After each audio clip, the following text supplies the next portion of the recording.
Tangan kanan naik setinggi telinga. Jari 5 berjari. Apakah artinya itu? Negara kita telah merdeka. Suara mengguntur, mengucapkan salam nasional merdeka.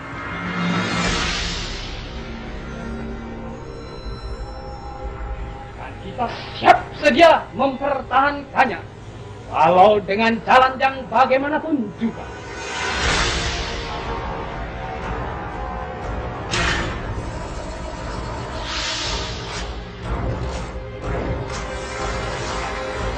Merdeka!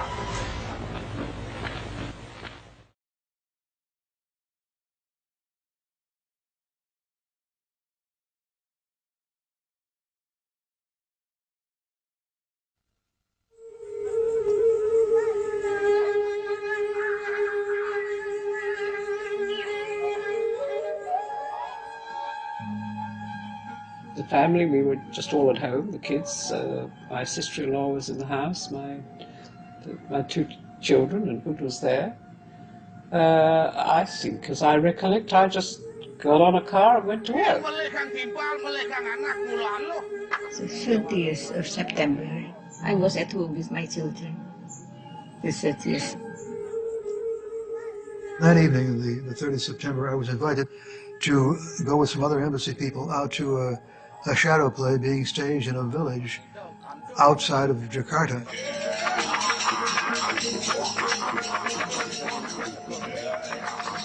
And it was a lot of fun. And we were there until, I think it was almost 1 o'clock, 1:30 when we left. On the night of September 30, 1965, I was in Jakarta. In fact, along with a number of other diplomats, I attended a wayang kulit performance, actually not too far from the home of General Yani, one of the generals who was murdered later that night.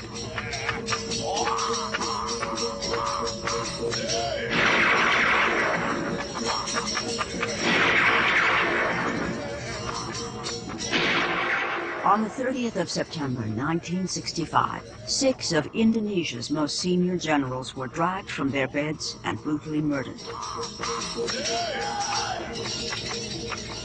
The events of this night led to the bloody mass destruction of the largest communist party outside China and the Soviet Union.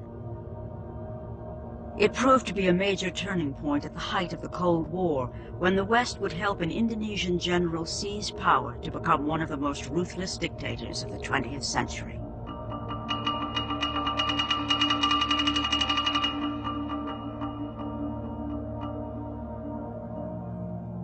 The United States, Britain, and Australia had desperately wanted to see the overthrow of this man, Soekarno, the first president of Indonesia.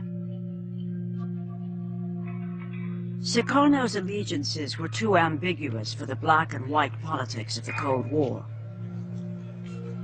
500,000 of his supporters were to be brutally slaughtered when his balancing act failed.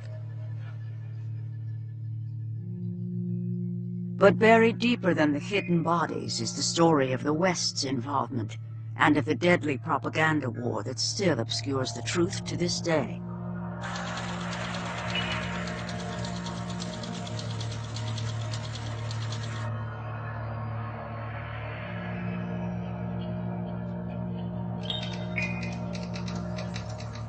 Popular understanding of what happened came from the reporting of a few Western journalists who were in Indonesia at the time. But it was a difficult story to cover, and what they did report was manipulated, cut, and buried in the back pages. This film tells the tragic story of what many would still prefer remain buried as a forgotten footnote of the Cold War. The man who came to power, General Soeharto, established one of the most durable and corrupt family regimes of our time. He and his army have the sinister distinction of murdering more of their own people than any other regime supported by the West.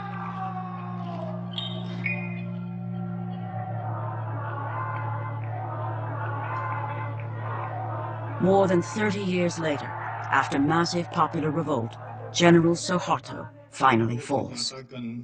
Berhenti dari jabatan saya sebagai Presiden Republik Indonesia, terhitung sejak saya bacakan pernyataan ini.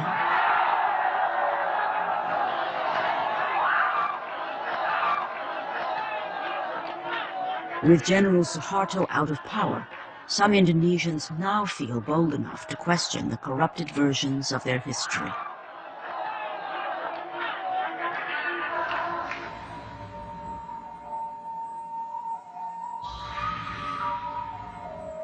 One untold story is about to be revealed in the mountains of Java as the first mass graves are finally opened. Joyo Santoso is the only member of his family who now feels it is safe enough to talk about his brother who lies buried here. Kakak saya namanya adalah Ibnu Santoro MA, Master of Arts. Di sini adalah dibunuh, kemudian ditembak, kemudian dimasukkan ke dalam lubang, ya, 2 lubang yang ditumpuk satu persatu.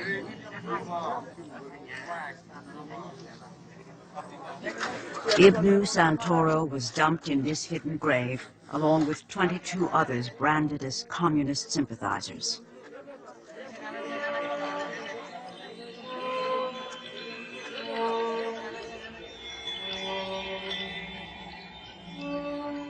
Another legacy of General Soeharto was hundreds of thousands of political prisoners. One of those was Dr. Sumiyosi, who was a pediatrician in the capital, Jakarta. Yeah, I stayed in prison 11 years in 10 places. Yeah, okay. Yeah. Dr. Sumiyosi was arrested without warrant, then detained without trial for allegedly being associated with the Indonesian Communist Party, the PKI. My crime is only that I was member of the HSI, and the HSI, it is the Indonesian Scientist Organization. It's a legal organization, but they think that the HSI was a branch of the PKI because HSI always worked for the people, and the army, they are very stupid. They are very stupid, very, very stupid. It is only now, too, that those forced into exile are finally free to return. Like Carmel Budiarjo, an English woman who settled in Indonesia in the 1950s. I returned to Indonesia as part of the victory of the Indonesian people in getting rid of Soeharto, because as long as Soeharto remained in power, I would never have been able to get back.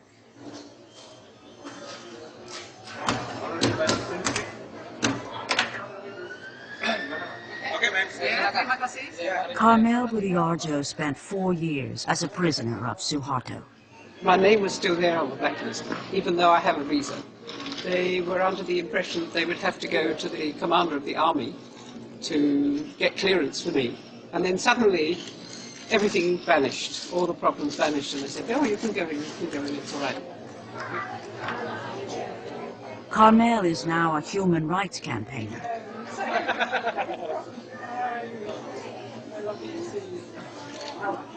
Her friends hope that her visit will help break the conspiracy of silence about the events of 1965.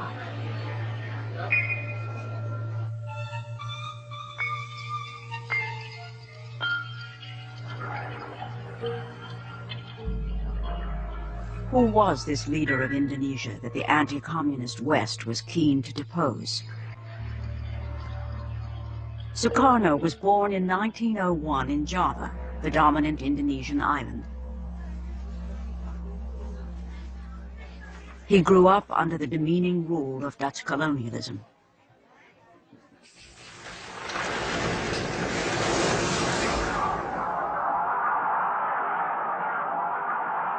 Soekarno was an ardent nationalist who led Indonesia's independence movement. He became president of the new Republic of Indonesia in 1949. belum ada yang menandingi Soekarno sampai sekarang. Dialah yang mengerti nasion Indonesia itu. Karena itu juga Soekarno lah yang tidak jemu-jemunya menganjurkan tentang nation and character building.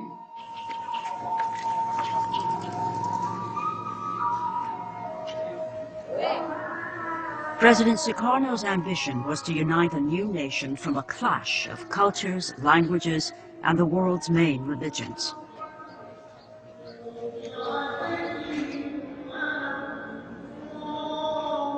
Indonesia is the fourth most populous nation on earth and the world's largest Muslim community.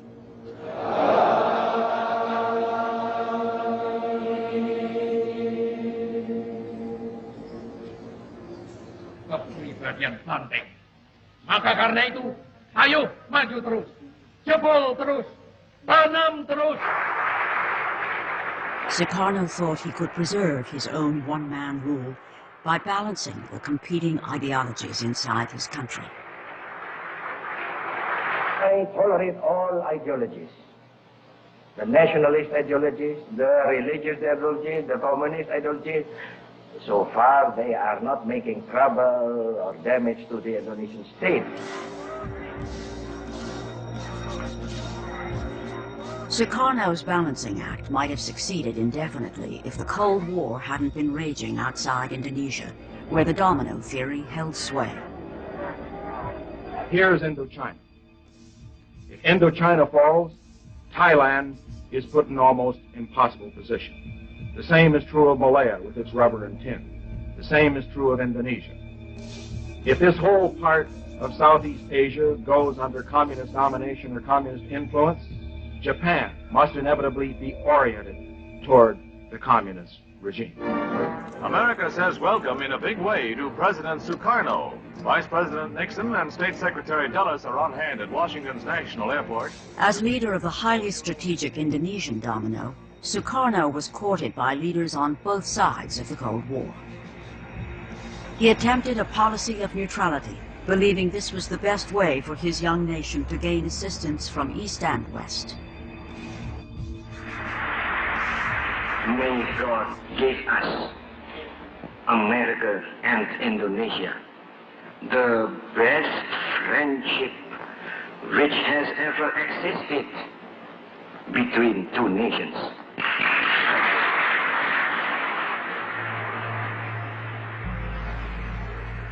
Only 3 months after his address to Congress, he visits China and the Soviet Union. This was interpreted by Washington as going over to the communist enemy.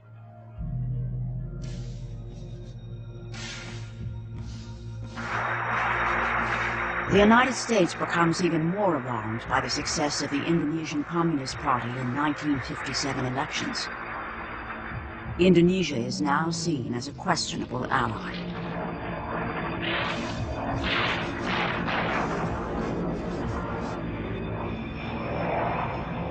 In the largest covert operation since World War II, President Eisenhower backs rebellions against Javanese rule in the outer islands. Let's face it, the United States made a horrible blunder in 1957-58 in supporting an independence movement within Indonesia. It was a disaster. We should never have been in it in the first place, and if we were, we shouldn't have been in it the way we were. American involvement was revealed when a U.S. pilot was shot down. The U.S. quickly withdrew support, and the rebellions collapsed. Western intervention had backfired. Having stood up to a superpower, President Sukarno's grip on his country tightens, and he becomes emboldened on the international stage.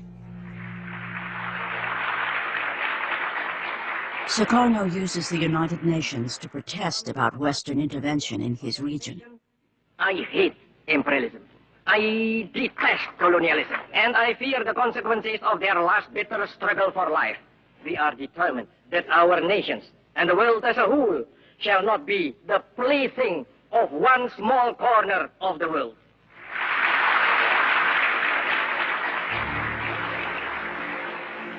Shortly afterwards, Britain moves to form the new state of Malaysia on Indonesia's border. Soekarno is not consulted. Incensed, he launches a military campaign against British forces to crush Malaysia.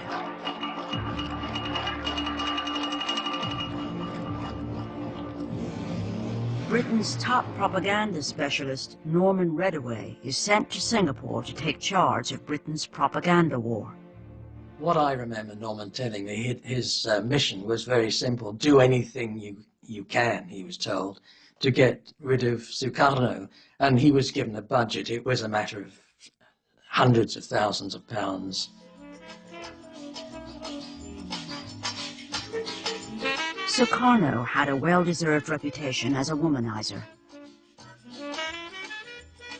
The CIA had tried to undermine him in the eyes of his people by producing a pornographic film with a body double wearing a Sukarno mask.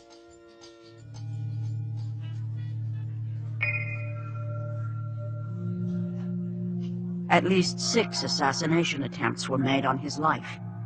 Sukarno blamed the CIA for most of these. Sixth National Congress of the Indonesian Communist Party open.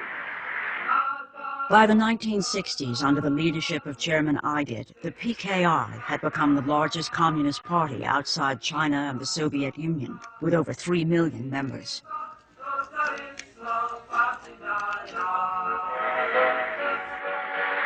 The personal appearance of President Soekarno increases the atmosphere of unity of this gathering.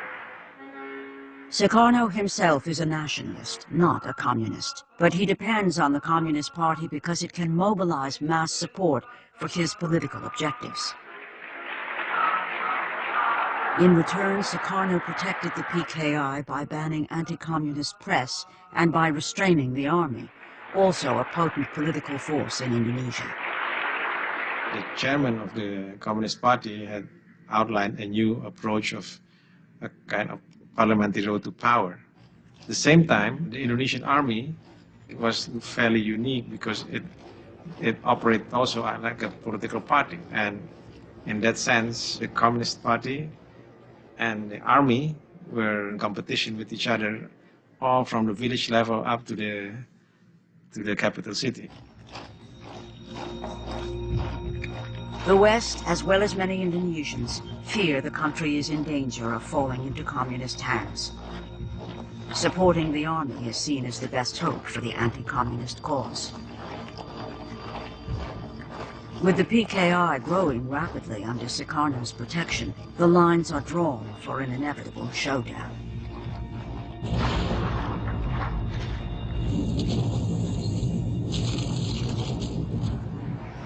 To the north, by 1965, the United States is escalating the war in Vietnam.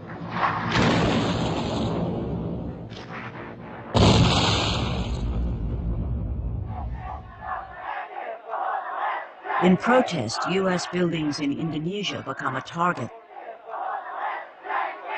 There were mass demonstrations, thousands of screaming demonstrators that would throw rocks at our embassy. Several with flaming rags around them. So we were, in effect, public enemy number 1 at that point. We had replaced the British. Anti-Vietnam War protests are also the order of the day at the University of Wisconsin, where Ibnu Santoro has been studying economics for the past 5 years. Jadi dia 2 tahun selama di USA, dia mendapatkan ijazah MA. Kemudian dia mengambil doktor, PhD, dengan tambahan 3 tahun lagi.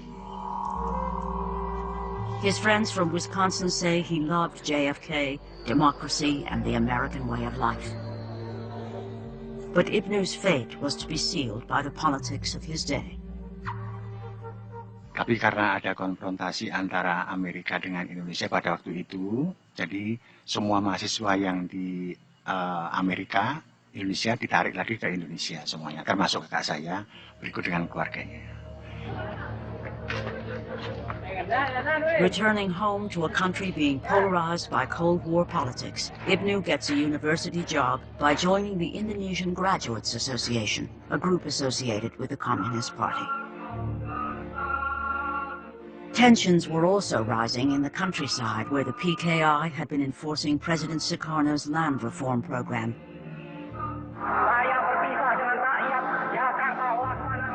When the UN backs the formation of Malaysia, Soekarno withdraws Indonesia in protest and declares he'll join an axis with Peking and Hanoi.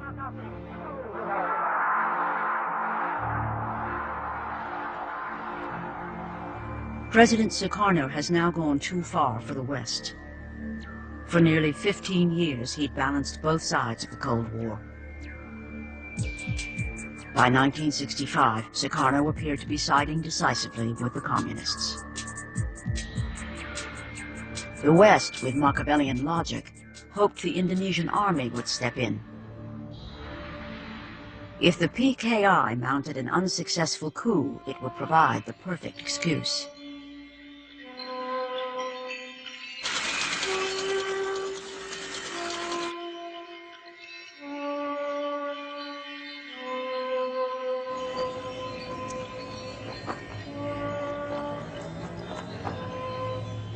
Certainly, 1965 was the height of the Cold War.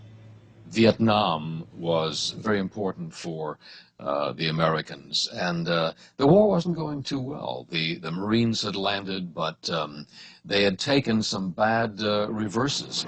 And so when it appeared that at the back door, Indonesia was about to go completely into the communist orbit, there was a lot of concern. There was a lot of fear.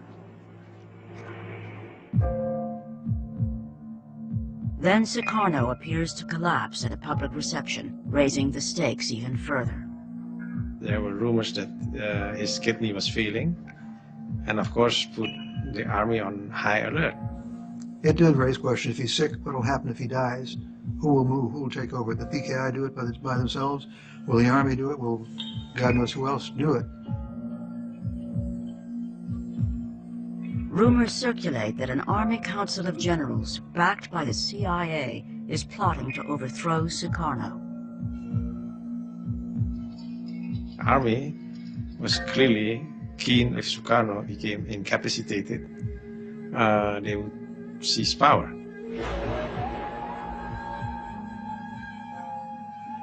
Ani raga patut waspada. Apa angon waspada darmo ne jalan gisi. Angon munahang sahanane ngomo dari wake bedewa ratu cicing boros dugas bidan sing kita ane tata tutuk rakyat tadi sengsara lantas tuh.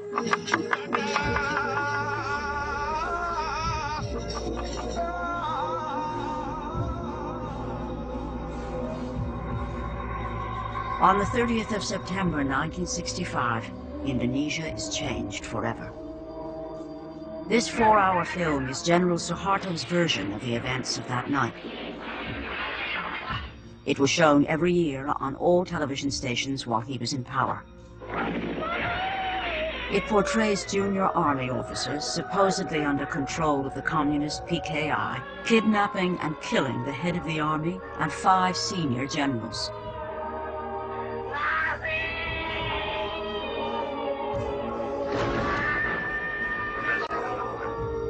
General Soeharto puts down the so-called 30th of September movement and heroically saves the nation. It's all over in less than 24 hours. My God, they said, well, they've done it. And the air attaché came running in and said, there were the servants in his house said they were shooting out in back of his house. Some general got hit, they said. Turns out to be Panjaitan, who lived right behind him there. So, well, this was, beginnings of a very upsetting environment. So, well, we didn't know what the heck was going on. The morning of October 1st, when Time magazine called me and said, Don, there's been a tremendous coup. We don't know what's going on, but we know that 6 of the top Indonesian generals have been killed in this slaughter overnight. And we don't know whether Soekarno is behind it, what's going on, but you're the only person, the only journalist in Hong Kong that has a visa. 3 days after the murders, the bodies of the dead generals are discovered in a well. President Soekarno has appointed General Soeharto to restore security. Soeharto personally witnesses the exhumation. Soeharto also closes down the civilian press. The army-controlled newspapers run false but graphic stories telling how communist women had tortured and mutilated the generals, gouging out their eyes, cutting off their sexual organs, and dancing over their bodies.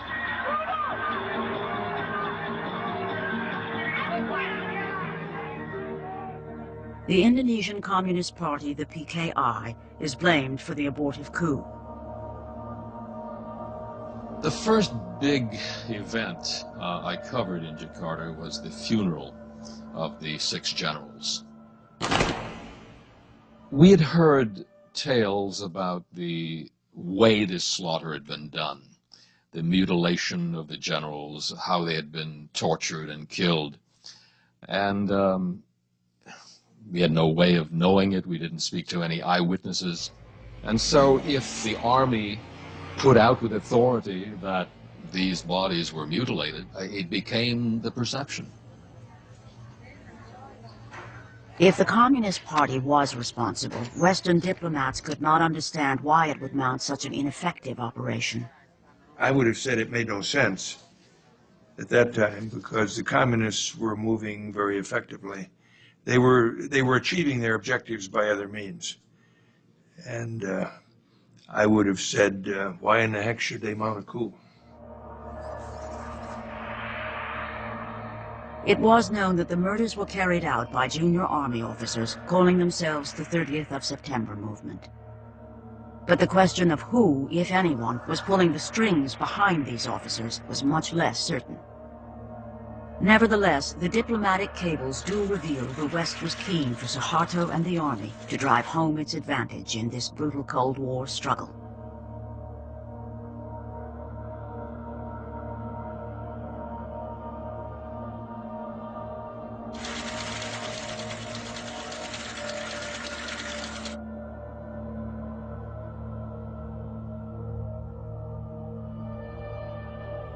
In the 3 or 4 weeks following the putsch, Norman Redaway put together a radio program which was then sent back into Jakarta and broadcast to Indonesian people, in the Indonesian language of course, purporting to be an Indonesian-sourced program.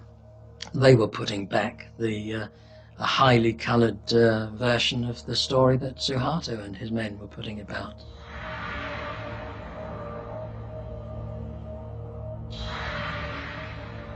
The British-made propaganda program called The Voices from the Well was broadcast from a radio station set up next door to Soeharto's house.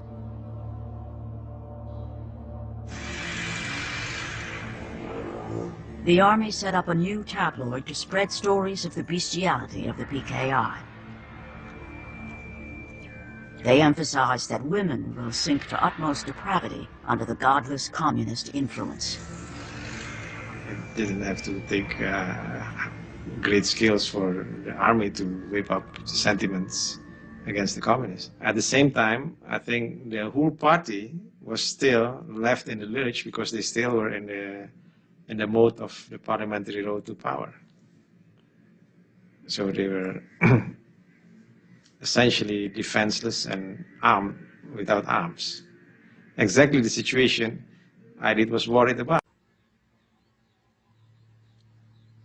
Chairman Aidit, the communist leader, went on the run in central Java, telling people to defy the accusations against them by carrying on as usual. It was advice that would prove fatal for many. PKI members in President Sukarno's cabinet were arrested, and other senior leaders secretly executed. Sukarno was rapidly losing his grip on power. He appealed for calm, but was powerless to protect the Communist Party he had courted for so many years. After the 30th, when we heard about the rebels, we had very much very many books from Leninism, Marxism. And so my husband said that we must burn it.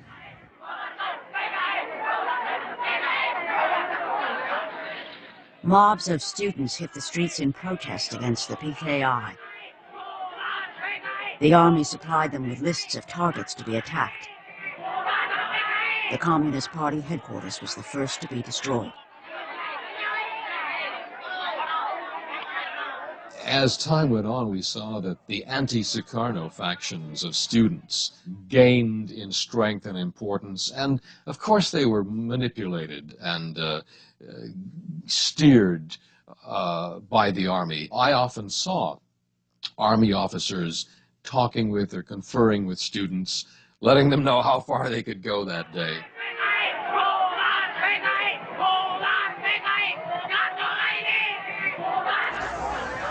From far, I saw a fire and saw so many people crying, saying, exciting, and so on. And I said to my driver, "Oh, stop, say, you must, we should drive on." Dr. Sumiyoshi was coming home from work when she saw her house in flames. Did you ever go back to your house, or was that the last? Oh, no, not anymore to my house. It's already destroyed by the 2 or 3 trucks hired by group of Soeharto. Dr. Sumiyoshi and her husband left their 3 children with relatives and fled.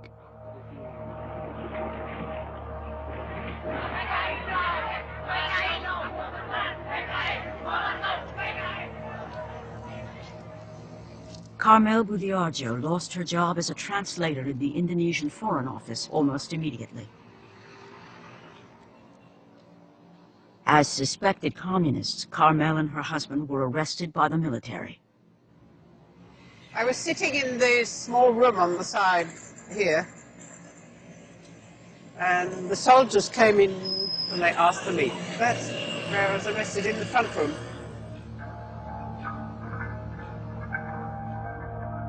When we were sitting in this jeep taking us out of town, the fellow who was in charge, he said, "You have to blindfold." And that completely destroyed me, because I just couldn't understand why they were doing this. So I became hysterical then. And of course you always have the worst idea of what was going to happen. You know, going to be taken off and shot or something like that. She was to spend 4 years as a political prisoner.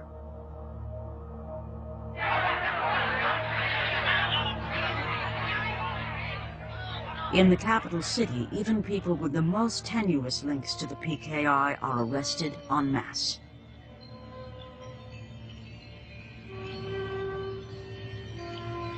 With the names of party members being given under torture, the net gets wider and wider. Dr. Sumiyoshi and her husband are caught on the run. When Sueharto called me for an interrogation, and he is very, very cruel, he said, "Are you a member of the PKI? Oh no. Are you doctor of the CC? I am not a member. How can I be a doctor of that?" As the wife of a party member, she was threatened with electric shock torture when she would not cooperate. Oh, my heart beat it so hard, maybe that somebody can hear how hard it was. Then I blew him on his stomach. "Hey, Pak Soeharto, don't do it, Pak. Don't do it. Please don't do it." "Well, why? I am electrophile." "What's that? Electrophile?" "Electrophile, I can die when you give me." "Oh, it's very, very low." "Although it's low, how low it is, I can die. And when I am dead, my spirit will strangle you."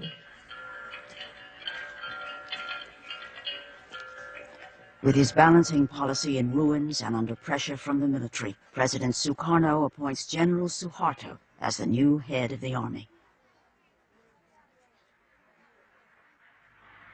I, President, Supreme Commander of the Armed Forces of the Republic of Indonesia, appoint Major General Soeharto. I appoint him as Minister, Commander of the Army. Now in official control of the army, General Soeharto plans the systematic destruction of the Communist Party. He immediately dispatches his para-commando troops to central Java. Here they purge any army officers sympathetic to the PKI. The army then turns its attention to alleged communist sympathizers all over Indonesia. As long as there is still one communist in Indonesia, I think we still have military operations against this one person. Well, Soeharto gave the orders to clean up everything, to every commander who was under his organization. So this is what I did. I ordered all my people to send patrols out and captured everybody in the PKI post.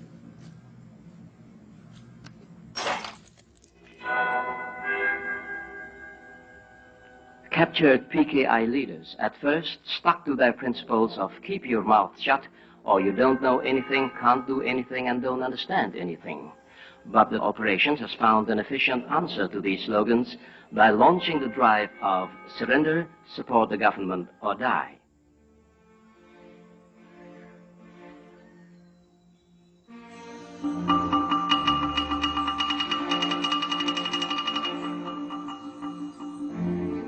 The district of Pembunuhan, known for its 1,000-year-old Hindu temple, was one of the first to feel the wrath of Soeharto's ideological cleansing campaign.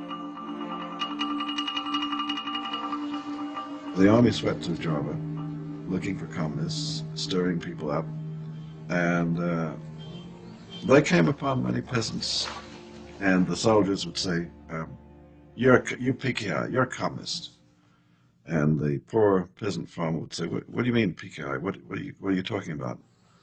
And the interrogation would go on, and the farmer might say, oh, you're talking about those guys who came around and offered us seed at cheap prices. Oh yeah, sure. We signed up with them, but that doesn't mean I'm PKI. I wasn't a communist.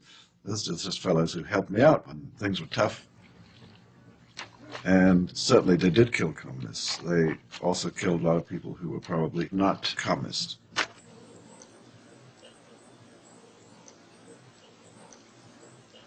Kalau Diproduksi kan bur yang mati kecil konten lepen iki. Sore gawe ruangan anu nggih bur. Ana sing sederek niku nggih akeh ning kula mboten ngerti. Wong giliran kok ledaw. Nek sing daten wong edan nek sing Prambanan wong kulon.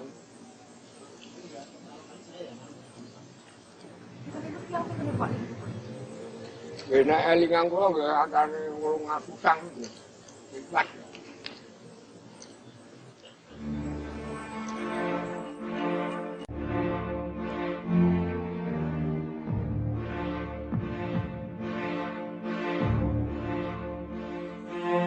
The army was in complete control. You couldn't get 10 feet out of Jakarta without proper papers and permission from the army. After hearing reports of great slaughter going on, I was finally allowed to drive down there. At that time, there were 2 or 3 military trucks filled with civilians, families, men, women, children. And we were told these were communist suspects. This wasn't something I was supposed to see. But I can recall that day there was something like 2,000 people just in that one day being rounded up and taken to a central holding place. One of the most amazing things was that you had a major, massive communist movement done in with weaponry and power and force that was contributed by the Soviets, which is, there's a tremendous irony in that, and well, you can't help but take a certain satisfaction in that.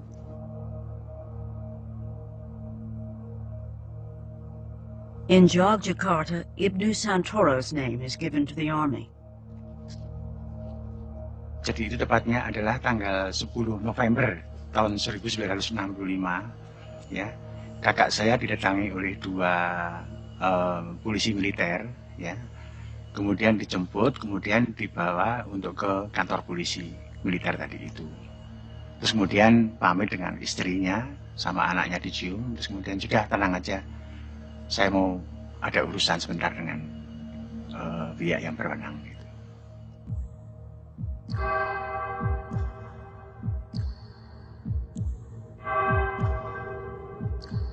Ibnu Santoro is taken to this interrogation center, only a few hundred meters from his house. Here he is detained and tortured. Kalau ditahan di situ, kemudian tiap hari dia datang mengantar makanan, minuman, pakaian, juga rokok.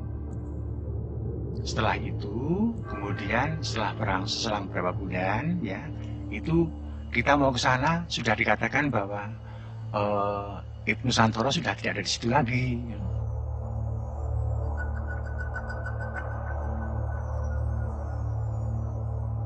Ibnu is taken on a 4-hour drive with 22 others. One of Ibnu's fellow prisoners on the truck manages to write a list of everyone's names on the journey that day. He persuades one of the soldiers to draw a map of their final destination, which makes it back to relatives.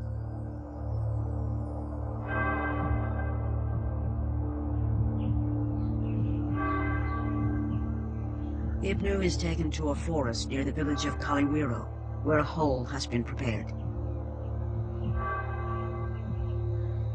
Here he is shot in the back of the head.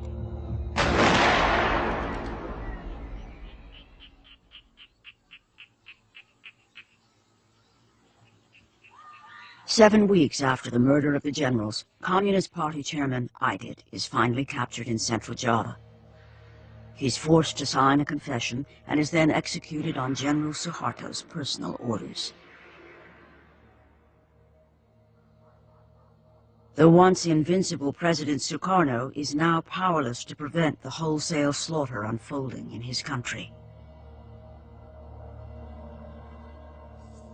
General Soeharto and the army now plan his downfall and the complete takeover of government. The military arms civilian death squads and supervises further mass killings. This man was part of a Muslim militia gang in East Java in 1965. Sometimes, all the students were collected in a certain place and then instructed by a certain leader from the army, and they distribute to us a number of people, and ask us to kill them. So we know exactly that this is organized. The U.S. provided secret financial assistance.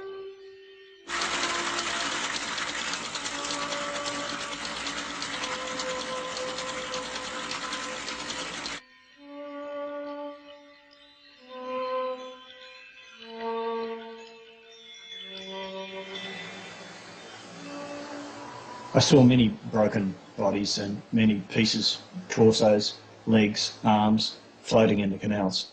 And this went on day after day, night after night. Hundreds of them.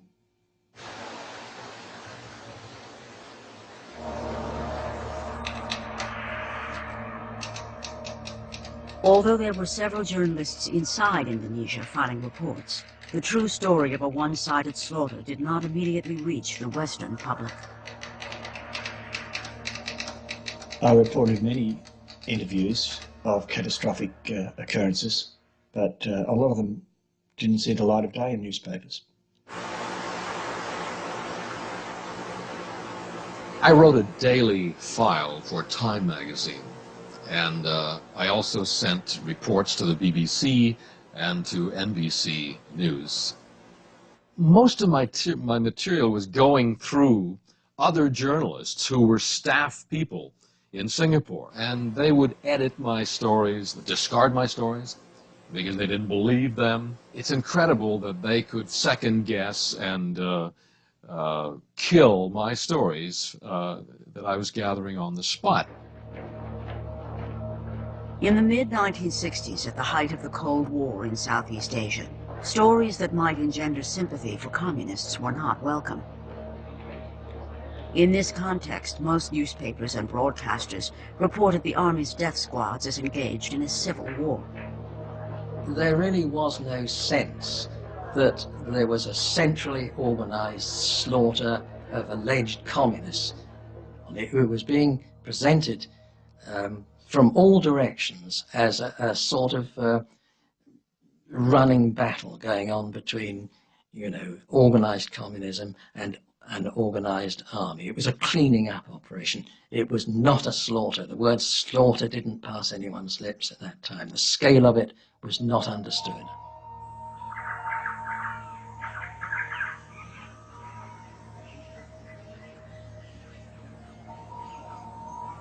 On the island of Bali, the army laid the groundwork for communal butchery.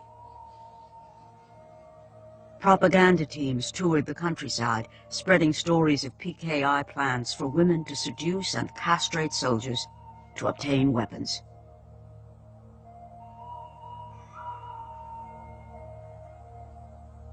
There was a deadly choice.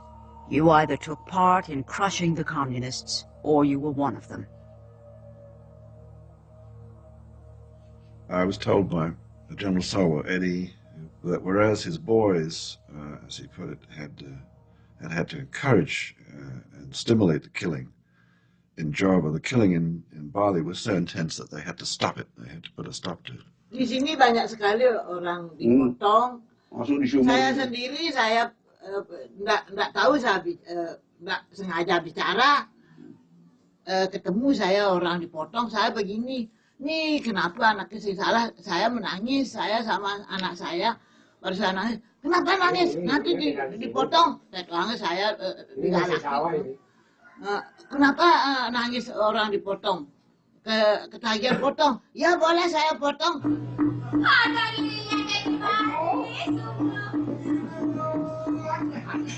Today, the tourist brochures sell Bali as an exotic paradise. They don't mention that 80,000 people were butchered here in the space of only 2 weeks.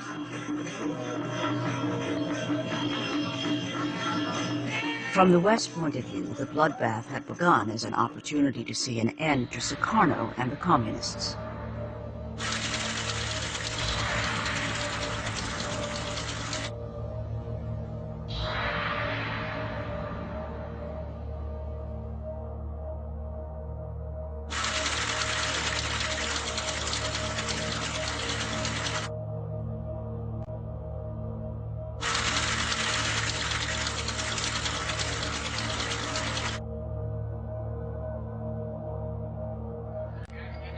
Some news organizations outside Indonesia were instruments for broadcasting Western propaganda into Indonesia. Of course, Radio Australia worked closely with the Foreign Affairs Department in Canberra and got advice or guidance, let's put it that way, got guidance from the department as to what it should say in its broadcasts. From time to time that guidance wasn't followed, but mostly it's true to say it was followed.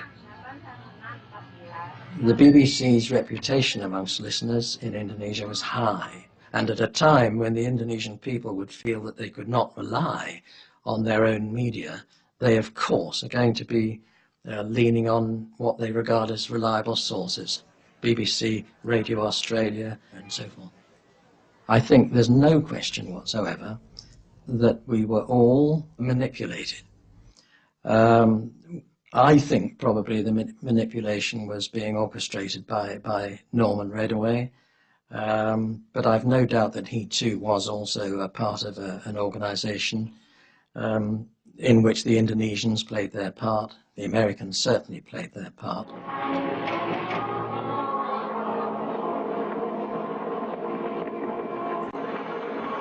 Six months after the murder of the generals, hundreds of thousands of communists and their alleged supporters lay dead. General Soeharto's troops surround Sukarno's palace, causing him to flee by helicopter.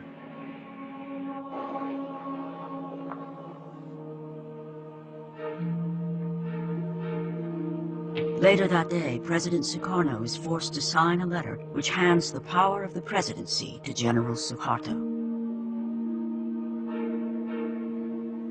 Soeharto immediately uses the letter to arrest 13 members of President Sukarno's cabinet and to legitimize the slaughter of suspected communists. Jelas dan kita semua tahu bahwa kekacauan dan ketegangan sekarang ini disebabkan karena PKI. Saya menggunakan surat perintah ini untuk membubarkan Partai Komunis Indonesia. Kiranya SP 11 Maret itu satu transfer of sovereignty, of authority. Padahal tidak. Despite President Sukarno's objections, General Soeharto had effectively wrested control of the Indonesian state. His takeover was reported as a gentlemanly affair in the London Observer and welcomed in the New York Times, which hailed Soeharto as a gleam of light in Asia. I welcomed the Soeharto regime, and most of the journalists did. It was the first time order had been seen in Indonesia for about 10 years. The Economist in early to mid-1966 started peddling the US line that Indonesia was safer under a disciplined rule. That certainly was true, it was safer, but to deny the level of destruction and the human tragedy that had taken place seemed to me quite idiotic. The majority, I think, of the press was looking the other way. You know, there was no condemnation of it, I think. It was kind of tolerated and accepted. In fact, a kind of welcoming that Indonesia was joining the fold of the anti-communist movement. The Indonesian domino ultimately fell on the western side of the Cold War divide. Compared with getting bogged down in Vietnam, it was seen as a clear victory for anti-communism and for President Lyndon Johnson. Visiting Vietnam later in 1966, LBJ was to invoke Indonesia as a rallying point. He told US troops that their exploits were the reason why people in Indonesia were enjoying freedom that they didn't previously have.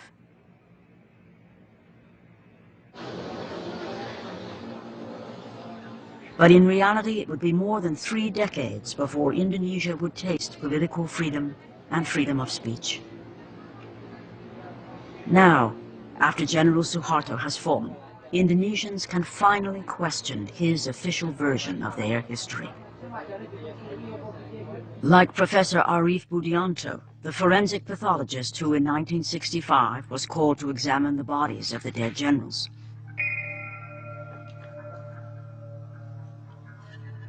I got 3 bodies to examine.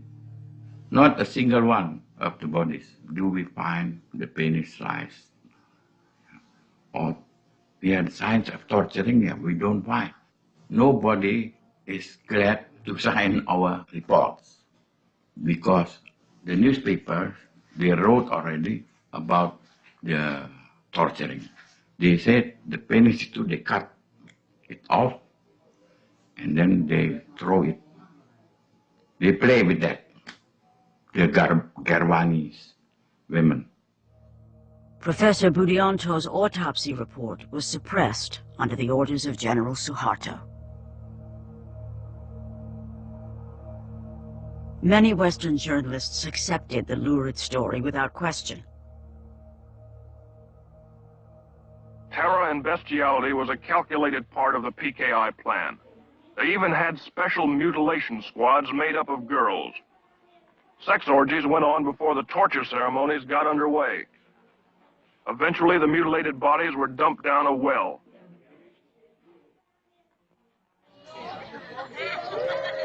This monument was built at the place where the generals' bodies were dumped down the well.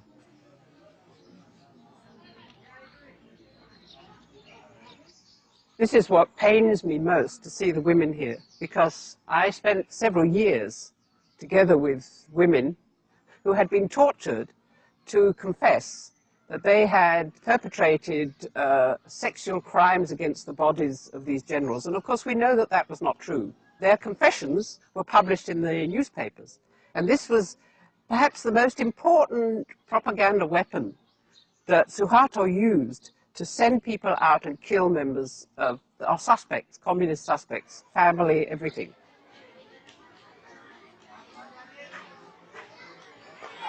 Ini dia umur berapa? 10 juga. Si kecil. Dan ini juga 10. 12. Kenapa dibawa ke sini? Mau lihat pahlawan. Mau lihat sejarah. Oh. Tapi gurunya bilang ini betul apa yang dilihat sini? Betul. Ya. Tapi sebetulnya banyak bohong di sini. Banyak hal yang diuraikan di sini di diorama itu tidak benar. Karena saya dulu juga kenal dengan wanita-wanita yang dikatakan begini, tapi mereka tidak berbuat begini. Jadi ini banyak sekali bohong di sini. Gimana maksudnya bohong? Soeharto itu berkuasa. Jadi dia membuat ceritanya sendiri apa yang terjadi di sini supaya orang benci sama PKI. Dulu kan suka itu putar 31 September. Iya. Itu filmnya itu benar apa enggak itu? Tidak benar. Ya. Banyak bohong. They say here these killings shouldn't be repeated. What happened after this was not 6 people being killed, but more than 600,000 people killed. And these are the people I'm thinking of now, because I think they deserve a monument for the way in which they were killed.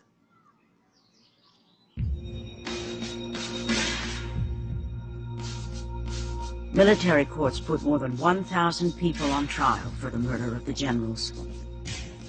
There were no acquittals. The courts ruled that the Indonesian Communist Party was the sole puppet master behind the murders.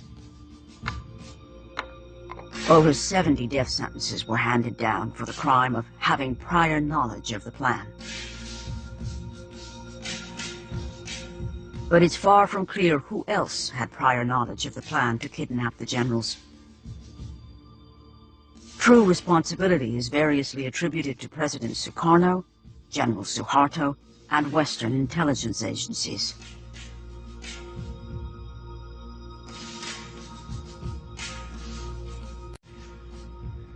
The only leader of the 30th of September movement left alive is Colonel Latif, who survived 33 years in prison.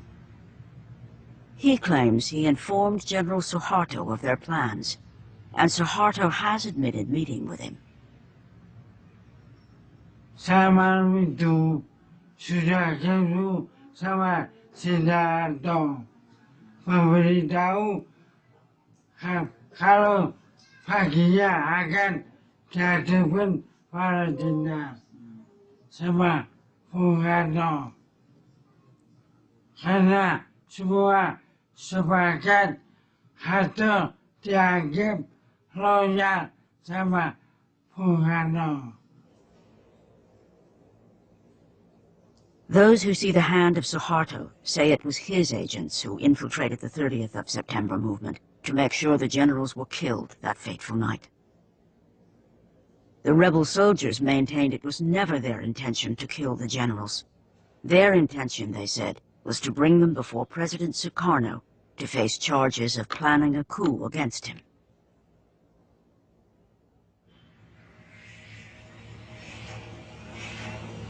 President Soekarno was put under house arrest for his supposed involvement. He died a broken man in 1970. But what of the role of Western intelligence agencies? Omar Dani, head of the Air Force, received a death sentence for his foreknowledge. Released after more than 30 years in detention, he clings to a view that many Indonesians like to believe. I think that the CIA is fully involved. And Soeharto cannot do that because at that time, I don't think that not one general has the capacity to arrange such an intricate and so complicated operations. As CIA station head at the time, Hugh Tovar denies the CIA had any involvement in the conspiracy. In my time, 64, 5, and 6, the CIA was never told to do any such thing. The CIA was sent out there to collect intelligence and report it to headquarters and to tell us what in the name of heaven is going on in that crazy country. You know, that's the way it was. And if the audience can't take that at face value, there's nothing I can say that's going to convince them. What is fully established is that Britain and the US gave extensive support to the army immediately after the murder of the generals, including providing weapons. The full extent will not be revealed until all the documents have been declassified, which could take many decades. For years, American diplomats strenuously denied providing lists to the Indonesian army, until recent declassifications revealed the truth.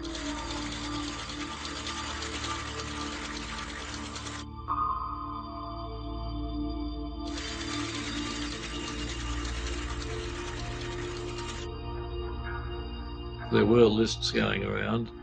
I don't know who compiled them, but the theory was they're the people who are going to be extirpated next. So clearly there was a method and an organization behind it all.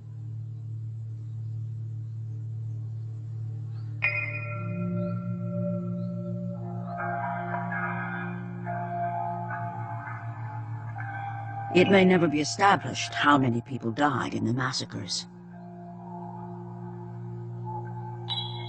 Today, some academics estimate up to 1 million Indonesians may have been murdered. Sampai sekarang tidak jelas berapa jumlahnya. Tapi terakhir Domo yang Domo tahu. Dia menyatakannya 2 juta. Terus yang memimpin pembantaian Sarwo Edi pernah menyampaikan pada seseorang 3 juta. Tapi jumlah yang jelas tidak ada yang tahu sampai sekarang. Melayu, ayo Melayu, Melayu,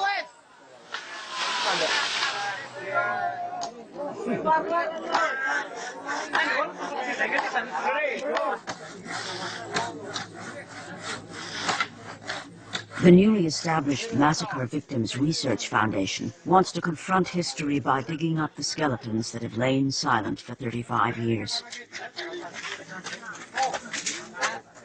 This wasn't Nazi-style industrial-scale killing. It was village-level murder with many thousands of graves spread across the country.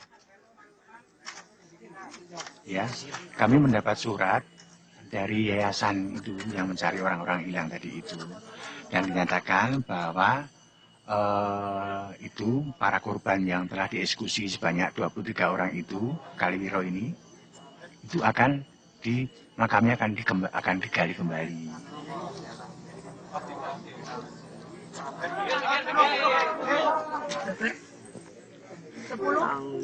Bulannya 6, 1965. Tanggalnya ini. This grave is unique because here the dead can be identified. The list of names and a map that was smuggled back to relatives provides the crucial information.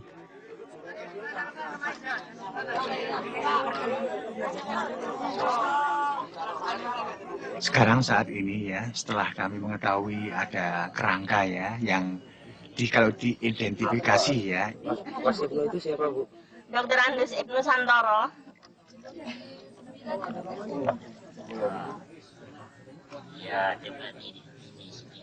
Saya karena ada 2 gigi yang dicabut ya, dan sesuai dengan apa itu berita dari dokter yang bersangkutan, ya, dokter forensik yang meriksa bahwa ini adalah kakaknya. Karena pada waktu itu berumur 34 tahun, ya itu. Yes.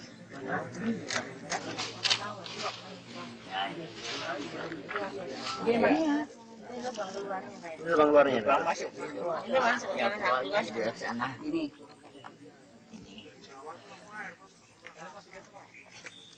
Depannya. Nah, ini lubang keluarnya. Di sini adalah dibunuh, kemudian ditembak, kemudian dimasukkan ke dalam lubang, ya 2 lubang yang ditumpuk satu persatu tanpa ditumpuk. Kayak apa saja itu, kayak kayak menimbun binatang saja itu. Nah, itu saya merasa sakit. Tapi itu kita sebagai seorang Islam Muslim yang beragama ya, itu semua kita kembalikan kepada Yang Maha Kuasa. For Indonesian Muslims, it's traditional to make an annual visit to the graves of their relatives. These families can now rebury their lost relatives in accordance with their beliefs.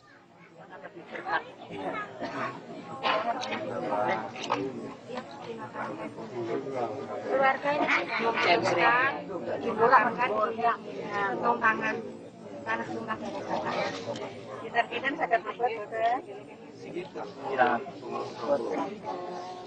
But as they will soon find out, even this simple gesture will stir old resentments.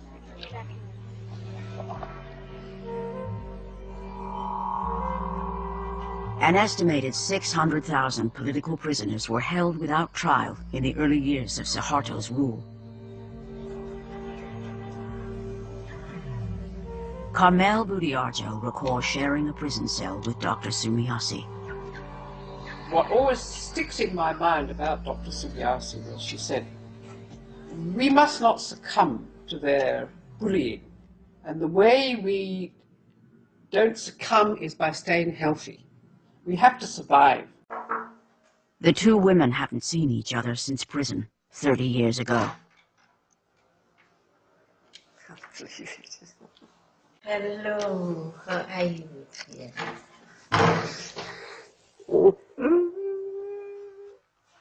Dan baru sekarang bisa kembali ke Indonesia. Yeah, kembali. Karena lama tidak boleh.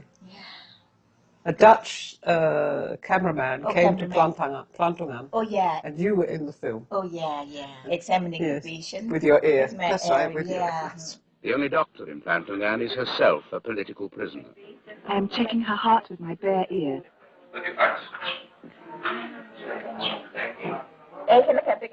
Actually, I need a stethoscope, but there is no stethoscope.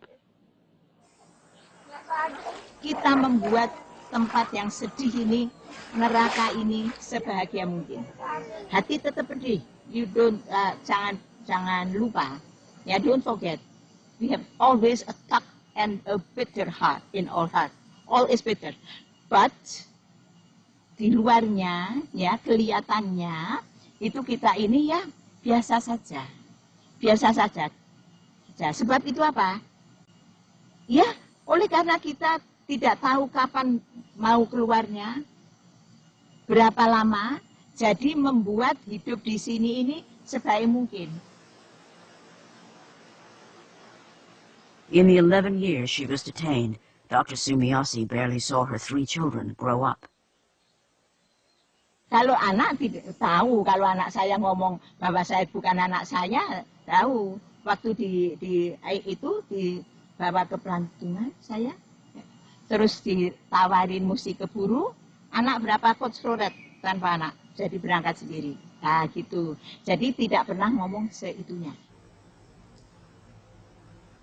She wanted to protect her children from the vilification directed at families of communist suspects. Even today, her children still call her auntie in public because of the institutionalized shame from the Soeharto years.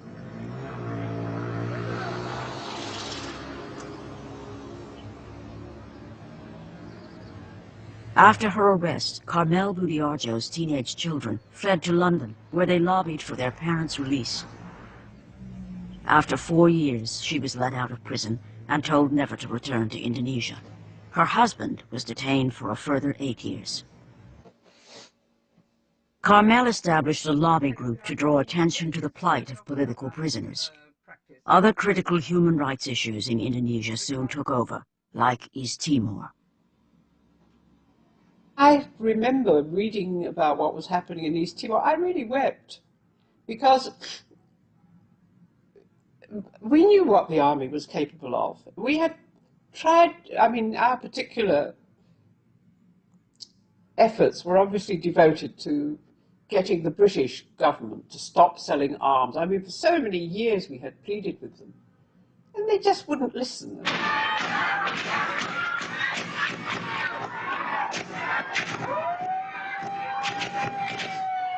By the 1990s, the Indonesian army had been getting away with murder for 25 years with scant criticism from the West. But on this occasion, the Western media managed to get pictures of one of its massacres in broad daylight. In East Timor, the Indonesian army used their tried and true tactic of recruiting militia gangs, the tactic condoned by the West in 1965.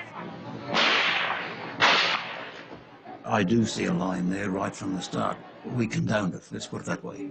I don't think we should have condoned it entirely as we did. We've given them the impression, particularly the army, that, you know, in the long run they can do what they like. But it was the people of Indonesia themselves who suffered on an even greater scale under General Soeharto's military dictatorship. In Indonesia, the army was fully in control of the political instruments of power through surveillance and domestic intelligence, you know, conducting, you know, dirty tricks, operations, including extra-legal killings, kidnappings, you name it, torture, state terror.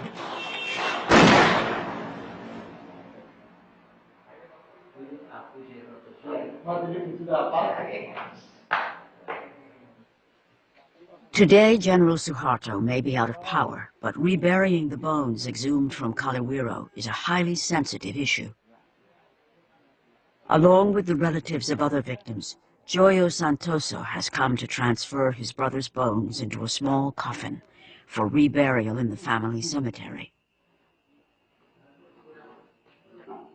The foundation has obtained permission to rebury those bones unclaimed by relatives here in the village of Kaloran.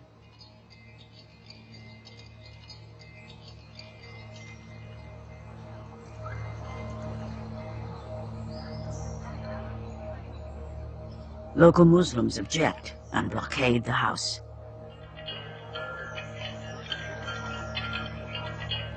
The generals then order the people to, you know, to be against the communists by picturing the communists as the culprits of the attempted coup d'etat on the night of September 30 and the consequent times. So people were against communism, but actually it's misperception. Karena begini, di sini itu kalau untuk makamkan, daerah sini bukan daerah PKI, ya, begitu. Mungkin yang ngompor itu juga nganggap ini PKI kan gitu. Ya. With the house blockaded, Joyo and the other relatives try to remove the coffins to safety. Kita berangkat keluar, ternyata di depan rumah Pak itu Irawan sudah ada poster-poster. Ya, kemudian juga ada jadi pintu keluar itu sudah diblokir sehingga jadi keluar masuk daripada rumah Pak Irawan itu sudah diblokir.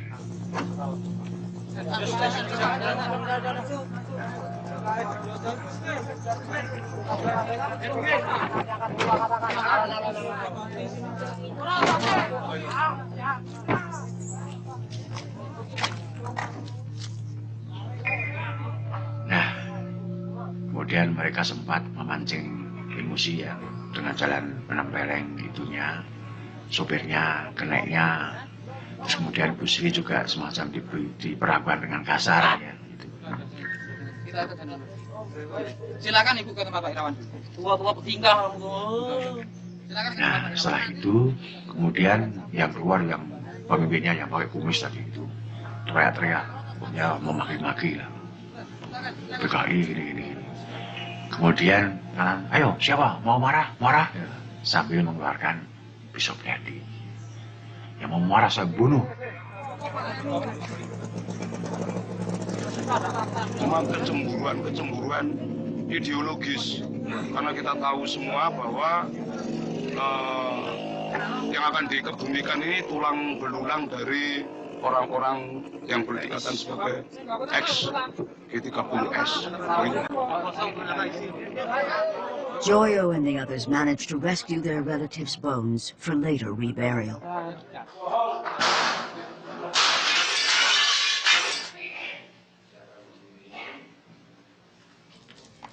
The mob attacks the house and burns the empty coffins while the police stand by. They later destroy the house completely.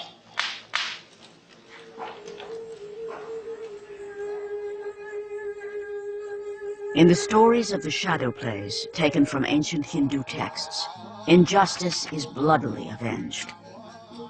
Forgiveness is not part of the equation. What chance, then, for justice or reconciliation in Indonesia? Menurut saya rekonsiliasi itu kan lelucon saja. Ini sudah tugas negara harus mendirikan hukum, mendirikan keadilan untuk rakyatnya sendiri. Apa persoalan rekonsiliasi? Apa persoalan maaf? Ini itu.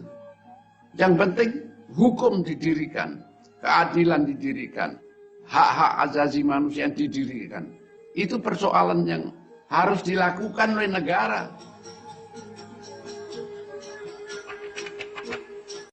We have to be honest to history. If we did a wrong thing, then we have to apologize.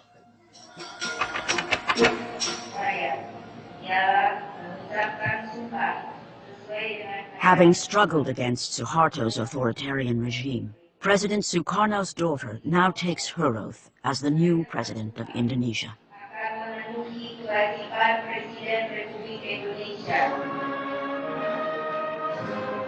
Like her father before her, Megawati Soekarno Putri must balance the volatile forces inside her country.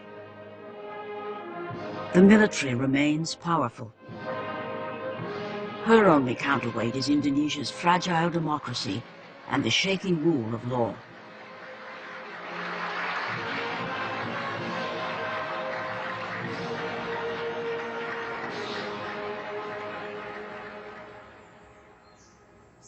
After 35 years, Ibnu Santoro has been rescued from a mass grave and is being given the dignity of a proper burial.